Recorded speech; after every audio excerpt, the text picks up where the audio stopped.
Comme tu peux y voir, Jean-Luc, il y a Mehdi, Alain de loin, que tu peux y voir. Évidemment, j'ai toujours partagé ce moment avec mon prince, que tu pouvais avoir une famille. Bon, un oncle qui était présent. Mais si je l'ai écarté, à ton avis, une personne qui vient chez moi, qui vient me raconter qu'il est dans le malheur, il n'a même plus rien pour manger, il doit aller manger chez les sans-papiers, là, gratuit. C'est misérable pour une personne qui est née en Belgique, qui a travaillé, en plus qui a un revenu de chômage, 1300. Ça revient dans une misère chez moi, pour venir me réclamer en tant qu'un mendiant, un petit beefsteak, voyant que dans le frigo est rempli, ses yeux, c'est comme un loup. C'est normal, c'est triste pour un auteur de la souffrance humaine, pour 5 ans de prison. Voilà pour quelle raison je te demande de le garder vers toi, mais de lui donner au moins même 30 € ta participation de loyer. Vu que tu ne payes pas de loyer, tu as une adresse de résidence CPS, tu as 1300 ou plus que ça au niveau de ton chômage. Donc, participe un peu avec cette souffrance de Aline de loin. Donne-lui 30 €, il peut aller prendre des colis tous les jours, manger. Je reconnais que tu peux lui donner les 30 €.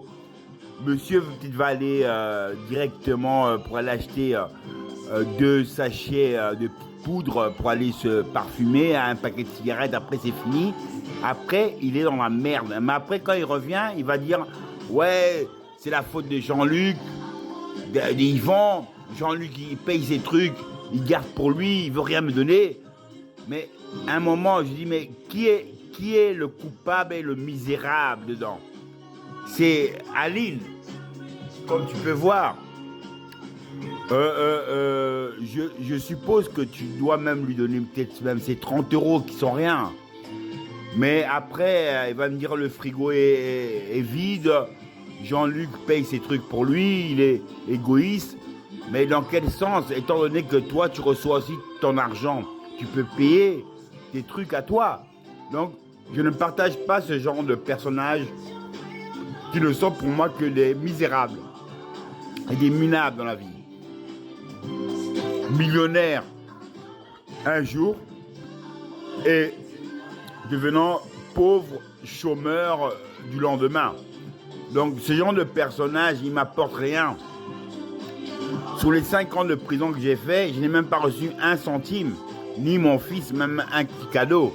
Donc c'est pas ce genre de misérables qui vont me manquer. Ah, parce qu'Alain, quand il est là, la vie est agréable, on peut partir des sons. Il n'y a rien. C'est juste, ce que moi je peux donner, c'est, prends un exemple. Et cet exemple, fais les choses bien. Appelle tes filles. Si tu reçois des colis alimentaires ou tout, garde un peu. Si tu as des dettes, tu payes, reçois un peu, fais tes colis. Organise-toi, appelle tes filles de Charleroi, viennent manger, partage un moment avec leur père.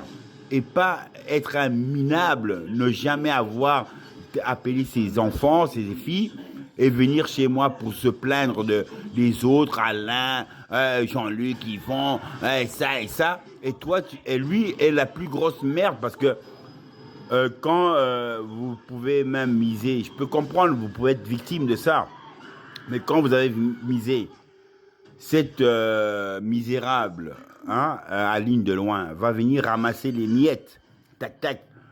Après, je lui dis bien, je dis, mais si tu veux, même si tu te sens victime chez toi, mais alors ferme la porte à clé. Ne viens pas commencer à blabloter pour savoir que tu es la vraie merde qui peut ramasser les miettes et venir chez moi respecter.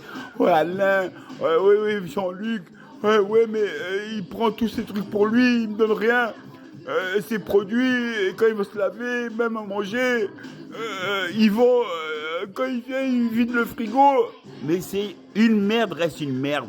Donc toi, garde cette merde chez toi. J'ai assez fait avec cette merde. Barcelone, je l'ai mis dans les poubelles parce que il représentait qu'une poubelle. Après les spas, tout ça n'a rien représenté parce qu'une merde reste une merde.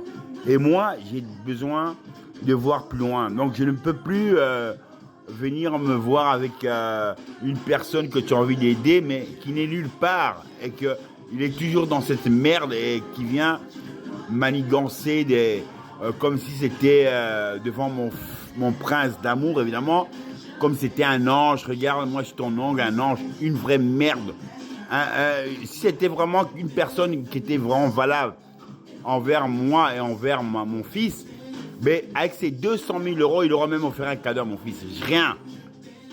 C'est encore ma fiancée qui est venue offrir un beau cadeau à midi. Et donc, c'est vraiment misérable, quoi. Merci. Et voilà. Peace and love.